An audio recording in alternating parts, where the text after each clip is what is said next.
and welcome back to the Better Advertising with Better Media podcast. Today, I am incredibly excited to have one of my favorite people, one of my good friends, I would say, in the space, Alex Juday, on the podcast. Alex, hello, good morning. Good morning. Good morning. It's great to be here. It's been a long time. I feel like we're overdue for an appearance on your podcast. It is. We haven't even done general content in forever, I feel like, which is not a good thing. I mean, two of the greatest minds in the space on a podcast drinking coffee. What could go wrong? Right? Well, today I'm really excited because there's been two big buzzwords I feel like in the space lately. It's AMC and incrementality and measurement. And I have one of the best people here to talk about incrementality. So before getting into your background, I want to keep that as a little secret for people. What is incrementality and why is everyone talking about it? Sure. So incrementality is not a new concept by any of the imagination. And it's been around for as long as businesses like our clients have been doing business. And in reality, incrementality is rather simple. It is one of two things. Did I create a dollar that I didn't have before? Meaning, let's pretend I'm tied. Did I capture a consumer who was net new to the category? There's not that many people not washing their clothes in America, so that doesn't happen too often. Or did I capture a competitive brand shopper that's new to mine? And then secondly, and a lot of people in platforms especially, and that's why I don't love the kind of over reliance and over focus on new to brand only is the only way to drive meaningful growth, is did I make a dollar I do have today more valuable? And there can be a lot of incrementality within that second piece. And so if you're tied, there's real tangible top line and bottom line incrementality when you get a consumer to move from, say, a Tide liquid SKU into a Tide unit dose SKU. Their unit economics are very favorable, both top and bottom line. And so that's what incrementality is. Did I create a dollar I didn't have before, or did I make a dollar I do have more valuable? Which is a hot topic lately, I would say, due to the growth of retail media budgets at Yeah. the end of the day. Retail media is fantastic due to some of the measurement capabilities that maybe we didn't have in store. But as we're seeing this shift of budgets to retail media networks, I would say we're also seeing like inflated ROAS numbers, right? If Coke goes and bids on Coke on Amazon, for example, it's going to show a $20 return on ad spend. But the question is, if someone typed in Coke on Amazon and clicked on a Coke ad, would they have purchased regardless of that ad? I think that's what incrementality is kind of being drilled down to in our space and the language we're speaking lately. And that's what we're going to dive into today is, how do we break down whether or not that ROAS is driving top line sales growth? What is the difference in iROAS and ROAS? But before getting into that, you have an incredible history and background that makes you the perfect person to dive into this subject. You've been brand side, you've been SaaS side, still SaaS side, but in a slightly different format. So if you could just give us a quick rundown on your history in the space, that would be fantastic. Sure. I've been in the space now, I guess, coming up on 10 years, Not to which age you or anything, but you're a little bit older than I am. but yeah, so I started my career at Procter and Gamble, and I feel like every single year I reflect on my career, I become more and more and more aware of how absolutely blessed and lucky I was to be able to start my career at a place like that. And so I spent my first 7.5 years of my career at P&G, counting an internship, and I was fortunate enough to work on businesses like the Walmart business, Meijer, CVS, Amazon.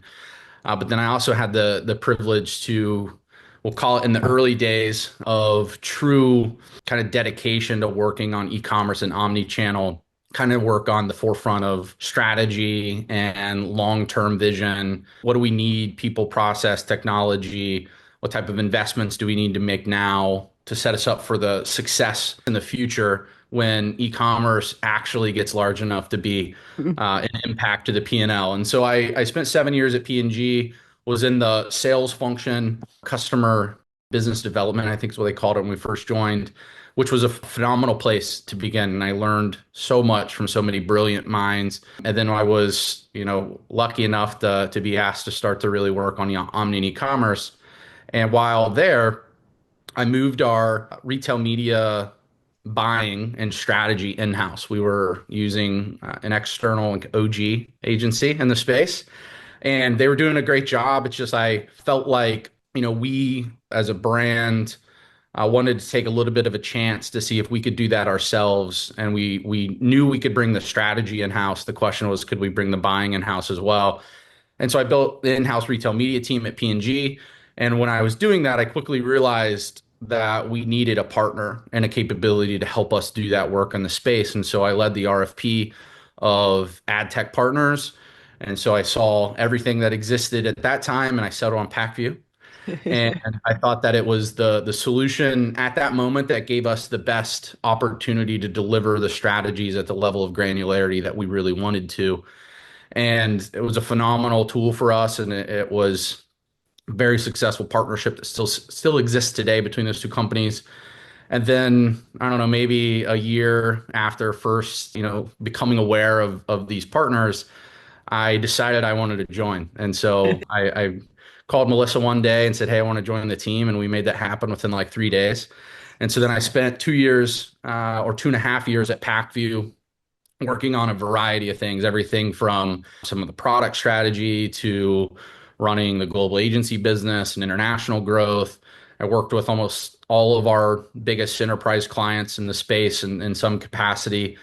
And then I kind of had a growing desire to like do something new and attach myself to something that I thought was going to be, very, very, very important in the coming years. And that was measurement of retail media. And now I'm at Incremental, obviously. And it was the analogy I use is PackView was a rocket ship that had already kind of left the stratosphere.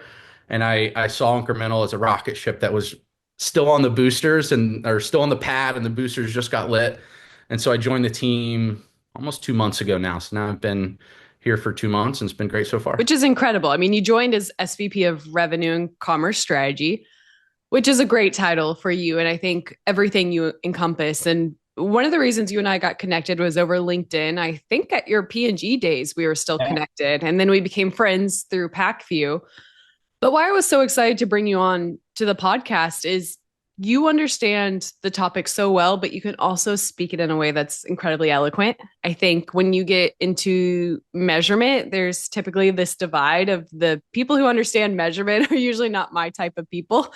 Like I've built an audience because I can break things down in a relatively simple way. And I've had multiple calls where you have taken the time to just teach me things about the space, if we're being honest. So just want to give you a big shout out and very grateful for our friendship because I know you've added so much value in my life, whether it was at PackView or now at Incremental. No, I appreciate it. And yeah, I do remember our first LinkedIn conversation. And honestly, you were one of the brightest and most innovative minds in the space. And working at somewhere like P&G, as large as that company is, one of the most valuable things you can do is find people in the space who are emerging and innovative and attach yourself to them and learn from them. And so I got a lot of funny internal questions on like, why are you talking to this tiny little agency? And I was like, well, because I think she's smarter than all of you. I want to learn. And so I do remember that. So then it's been great ever since. And we're still here. I think we're talking about that next wave. So figuring out retail media in general has obviously been the struggle over the last 5 to 6 years. We're seeing the larger companies finally have the solutions in place, start building their internal teams that can speak that language. That's what I think you started. Now that next wave is making sure that the spend on the RMNs is actually valuable. It's driving net new sales.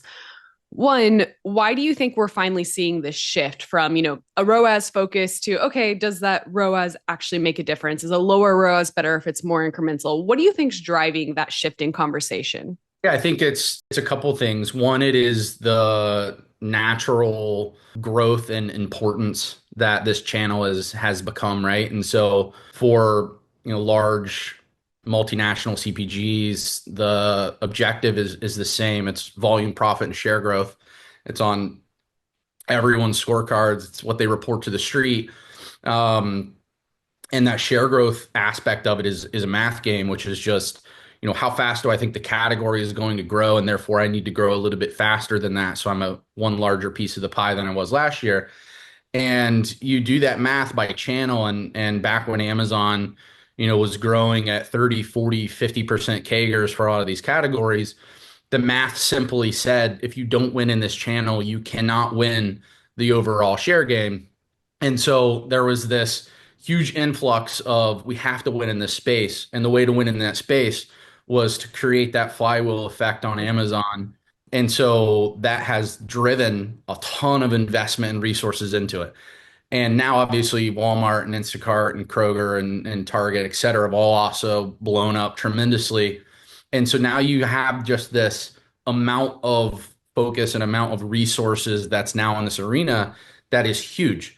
And what comes with that is, well, is this actually moving the needle for us? Because it is substantial and it is a choice we've made to not invest in other areas and put money here.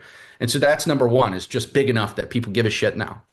Number two is the fact that, there are just more people working on it and more functions and higher level people who are involved in some capacity. And when that happens, people start to ask questions, especially when you get, the finance team in a room or the analytics whose job at these companies is to ask that question, which is like, hey, are these investments that our commercial and brand teams making really moving the needle for our business? And should we, consider doing something else? And that's what people have started really poking on in the last 1 to 2 years, which is like, hey, I see what these platforms are telling me I'm getting back, but the math doesn't math. It just doesn't math. Like I spent $50 million on Amazon. They told me I got, 250 back or 200 back.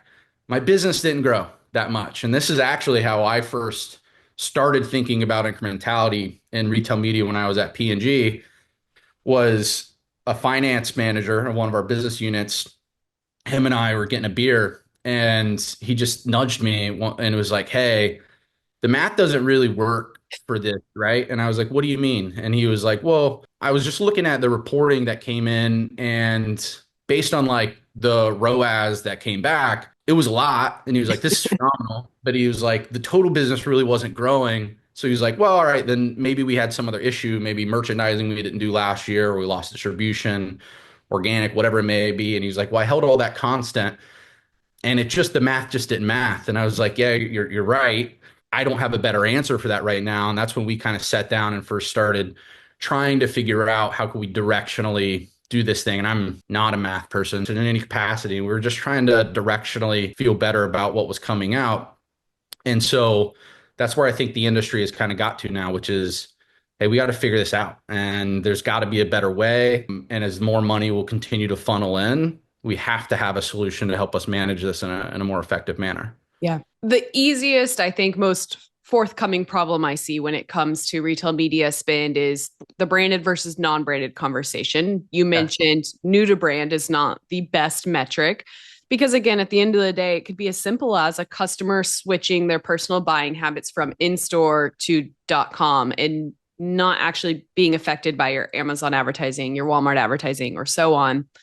Outside of that metric, new to brand and or branded search, non-branded search, what other KPIs do you see that brands are starting to adopt internally and make adjustments to if they don't have a tool like Incremental that's helping nudge them in that right direction? Yeah, I mean, it's a great question. And my answer is going to be relatively simple, which is at the end of the day, you have to start with sales. Mm-hmm. Dollars and units. Like that is your endpoint you have to start with is I sold X. Yeah. And then therefore decomp down into why you sold X. And that's actually one of the things we think a lot of providers in the industry today that we'll get into in a little bit in terms of ROAS and whatever it is, like they're starting with the wrong endpoint. Like, starting with ROAS that we all agree collectively is not the right metric and is not accurate, and then trying to restate it and force it into a metric that is, well, don't do that. Like start with sales. And so I think most brands are just doing that math. They're saying, hey, at Amazon, I sold $10 million last year. And from that, I can confidently say 8.5 came from base, natural platform or category growth, merchandising activity, inventory swings up and down, whether that's positive or negative, competitive activity of X, whatever innovation that I launched. I can hold all of these things constant. And really, it's this last bucket of X that is media influence in some capacity. And that's really what we're starting with now to say, these are the sales that, to your earlier definition, that would not have happened if Yeah. we weren't leveraging media in this capacity. And that's what then the return metric should be based upon. Yeah. And so that's what I think brands are doing. It's not, revolutionary in any way. It's just saying, hey, you know, to be damned ROAS, to be damned attributable sales. I'm going to start with my actual total sales and see what I can, Yeah. attribute media to. It's interesting because the smaller side, the mid-market side of the industry, native to Amazon brands have spoken the language of tacos for forever, which is Yeah, what is yeah. my ad spend on my total sales? And they use that as the metric because at the end of the day, there is a direct correlation between your retail media spend and your total sales the majority of the time.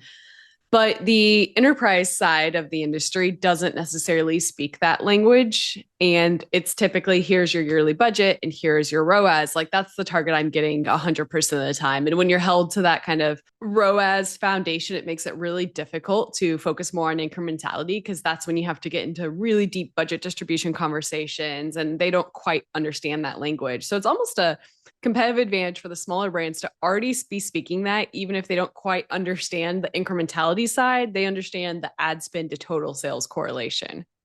Yeah, I think there's a lot of benefits that and advantages small players or even mid-sized brands have versus enterprise in this space. The biggest one is just flexibility to like be Yeah. able to not do things on a whim. Yep. Big brands can't move money around and can't move money between retailers and have JBP commitments that they have to meet and fair and equitable policy considerations. It's all these things. And so, yeah, I think, again, that's why when I was at P&G, I wanted to listen and learn from you as much as I could because, a lot of times these smaller to mid-sized players are the most innovative and are kind of at the forefront of doing things in a better way. And that doesn't mean that that better way works exactly for an enterprise brand because you manage those business in a different way. But I do think that there's a lot to be learned from, each part of the market back and forth for sure. Yeah. There's obviously quite a few risks in continuing to focus solely on ROAS, decreasing share of shelf, and just having spend that's not working for you. The brands who are not transitioning to an iROAS mentality, where do you see them going? What are the biggest risks that they're going to run into in the next kind of 12 to 24 months? Yeah, I think it's the biggest risk will continue to be growth. And especially in the Amazon channel, like your investment in media and doing that in an effective way has such a large effect on the actual Yeah. growth of your business that if you aren't doing that well, you're gonna be in a rough spot. And depending on what role Amazon is in your portfolio and what you need to deliver, that could be a very big problem or not as big of a problem as people would think it to be. Even in other channels, Walmart, Target, Kroger, et cetera, still extremely important. And you're trying to win in that space undoubtedly, but it's a little bit mitigated by, the overwhelming portion of the business is in store in those environments. If you think about Walmart, what's one of the most important factors in the Walmart relevancy score? In-store unit velocity. And so the better you do in a Walmart, the better you do tend to do online. And so I think it's just at this point, we've reached this level of maturation and these platforms aren't going to get any less competitive, especially as like non-endemics introduced into the fold and placements that you didn't have to compete with other people. You now have to compete with other people. And so your investments are going to continue to get significantly worse from a profitability perspective if you haven't figured out a way to truly drive incrementality. And if you just continue to lean on ROAS, which the big problem with ROAS is like all of these RMN measurements within their silos confuse coincidence with causality. And like that's the root cause of why ROAS and your total sales don't necessarily correlate together. Especially important when you're in very highly penetrated, mature categories with well-developed brands that people are purchasing you on a regular basis. That is, kind of tenfold in that environment. And so I think it's just we're at the next kind of third wave of the brands who figure out how to do this in a really good way, or find a partner that helps them do that, will be at a competitive advantage versus their peer sets, and will kind of take that next step and the maturation of this industry is in general. Makes sense. So at Better Media, I think we somewhat handle the incrementality conversation, at least on Amazon, with really granular campaigns set up, a budget distribution strategy. And rather than focusing on true incrementality, we really focus on, what is a customer's path to purchase and what does it look like? We don't get into a lot of off platform analysis in terms of in store merchandising compared to whatever RMN we're on. There's a lot of different software providers. All of them seemed to create a solution and named it the exact same thing, which is kind of funny. They didn't even come with any creativity and branding, not to call anyone out, but it did make me laugh. ROAS is obviously the product and the solution everyone's pushing. For brands who haven't even started taking steps in the right direction, what do you think the path to understanding their incrementality is? And you can go as simple as, again, budget distribution, understanding a net new customer, to utilizing the software providers at hand, to having a true incremental solution like Incremental. Yeah, I think the solutions who have come out with, iROAS, whatever it may be, I think first and foremost are directionally better than ROAS. Like it is better than nothing. The analogy I've come up with is you and I are hanging out in New York, and we know we have to get to the Pacific Ocean in San Diego. In the past, we didn't even have a compass, so we're like, how the hell do we get there? And these providers, iROAS metric at least gives us a compass that's like west, go west. Go Yeah. west, young man. And so while that will directionally get us in a better way, it can still be very ineffective, and it's not directions, it's not a map quest to how to get to San Diego. And so I think it is directionally better than nothing. I think it's facetious, and I would say this to all of them. I think it's facetious to call it incrementality because it's not. And the reason it's not is because what they have integrated from a data perspective and an input perspective is so limited that you aren't truly measuring incrementality in any capacity. Like if you're trying to answer incrementality for Tide on Amazon and you don't include data from any other platform or any other media channel, you aren't measuring incrementality for Tide because they do have consumers who buy it every day at Kroger and Walmart that buy it on Amazon, whatever it may be. You may be helping them do a little bit better of a job on Amazon, again, directionally better, but it's not incrementality. And that's kind of the stance that I had taken in the past at PackView, which is like, hey, our brands are asking us to fill a gap, which is there isn't a measurement provider in the space or a solution in the space who has figured out how to do measurement of incrementality in like the commerce media space well. And our brands were asking us to try to fill that void, rightfully so, which is why all these iROAS metrics have came out. They've kind of done that, but it's not incrementality. And I was like, let's call something else called impact or like adjustable, whatever it is. I love impact. I'm gonna vote for that. Yeah, I think it's the analogy that I've been using is like there's phenomenal tools who are trying to help in this space. You have, we'll call them ad tech and digital shelf providers. You have legacy MMM, econometric type providers, and all of those are really phenomenal tools, but they were built to do something different. And so what I've started calling them, they're steak spoons. Like a spoon's great. I use a spoon every day. I don't use the spoon to cut my steak because it wasn't designed to cut a steak. Now, could I, maybe some Wagyu, and that's honestly the problem we're running into, in my opinion, is you have a bunch of Wagyu style enterprise brands who can ride the wave of their brand presence. Yeah, exactly. And so such a unique time where there really wasn't providers in the space in the past that could do what these brands were asking their agencies partners to do. And therefore, people were trying to fill a gap that they necessarily shouldn't fill in many ways. And I think that's kind of where we are. And I think the industry will work itself out over the next 1 to 2 years, where as there are providers in the space now who can do this in a really effective way, I think you'll have brands and agencies ask some of their partners to, hey, let's refocus on what I need and be innovative on. And so again, I think it's directionally better than nothing. And I think they absolutely should have pushed in that direction. Now going forward, I don't know if that's quite the case. Do you think that there will ever be a perfect solution to 100% tracking path to purchase? Absolutely not. Like that's the other thing that I struggle with and in the industry is like there will never be anyone that solves world peace. Just won't. Like none of the people who would need to collaborate in the space to effectively be able to track Destaney across the entire universe of her shopping behavior and patterns will never happen. Amazon will never share enough data with Meta, will never share enough data with Walmart, will never share enough data with X and Y to like truly be able to follow every human, their path to purchase from you saw a commercial on TV to then an ad on TikTok, then to bought it and in a Walmart. So like it'll just never get to that point, but it doesn't have to, right? Like that's the thing is you can still assess the impact of all of your activity without having to have that level of granularity and detail. Now, obviously, that means it's not 1000% Yeah. accurate per day. And again, like starting with the endpoint of total sales is like a good step. But no, there won't ever be a time that someone has all of the data and all of the data providers have chosen to play nicely together to enable that solution, unfortunately. Progress over perfection, 100%. And that progress is an ever changing endpoint, in my opinion, because of how quickly our industry changes, the new solutions being released.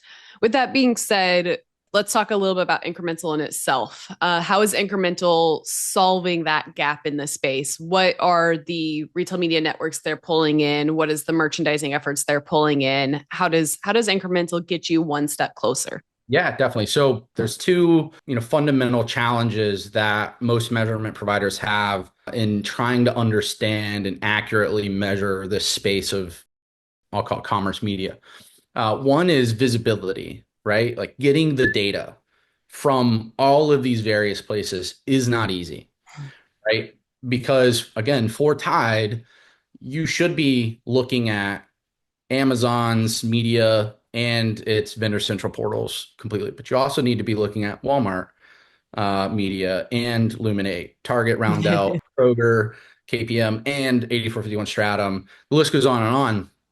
And you need to get all that data into the same place. Well, then we also know that what Tide's doing on TikTok, I don't know if they're playing on TikTok, but Google and Meta and whatever it may be, also has influence in these like retail channels. So getting all that data in one place is a wildly difficult and enormous task. That's the first part of that. Then to be able to pull that data together and create a data spine that you then can manipulate the data and effectively do math against the data is another giant hurdle that most people don't want to do. And that's why, transparently, a lot of models from like the traditional MMM world really struggle with granularity. Yeah. If we don't have that ability to like individualize campaigns and ASINs and Yeah. SKUs and then all the individual features that need to be attached to them, it's a lot of work and it's not cheap to do that as well. And so getting all of that into one place is really difficult. Number two, and this is where the analogy of like steak spoon, et cetera, kind of comes into play, is like understanding the ever-changing conditions of commerce in relation to doing effective measurement can be understated in importance and value. So it's not a math problem. We have a really good math, and anyone is selling you new math is lying to you. Like the class regression model was invented in like 1996, and the dude that invented it actually didn't invent it. He just rediscovered the last. It was already created a long time ago. It's not really new math, and that's okay because we have good enough math to do this work. The challenge is getting all the data and the inputs in order to enable that math. But then secondly is to be able to facilitate those models to be able to see and understand the changing conditions of commerce. So an MMM model is great. Like it's really good math and it does a really good job at a really macro level of telling you why this happened in the past and what we think would happen in the future if nothing changed. And like things like population size and demographics and all these other things really don't change that much in a really fast time period. Your organic rank on laundry detergent on Amazon can go from 3 to 14 like that and do that 15 times within a day. And when you're assessing the incremental impact of your media, the credit you're giving your media when you have an item in organic rank 3 versus 15 is inherently very different. And that is inherently very different based on the category and the brand is in question. Tide, very developed, very mature. Everyone knows Tide. My grandma said for 50 years, like, if you're not using Tide, your clothes aren't clean. So, like, if my grandmother searched laundry detergent on Amazon, it was in organic 3 versus organic 7, she's still buying Tide. That difference could be enormous in what value you would want to get to media. And so all of these methodologies and all these models only update, at best every 6 months or at best every 3 months in like extreme cases. The problem with that is commerce changes every day. And so the answer that you're giving a brand in terms of how their media is performing and the value that it's having could differ really, really dramatically when price changes, when promo changes, when your organic position on a page changes, whatever that may be. And so what we've done is got all that data in one place. But the number two, the way we build our solution is we see and make an assumption for all of those different features: price, promo, inventory level, competitive presence, XXX. But then we also update that every day. So what happens is we make a series of short-term forecasts all the time. We say, here's what we think as of today, the value of all these things are. Here's what we think is going to happen tomorrow.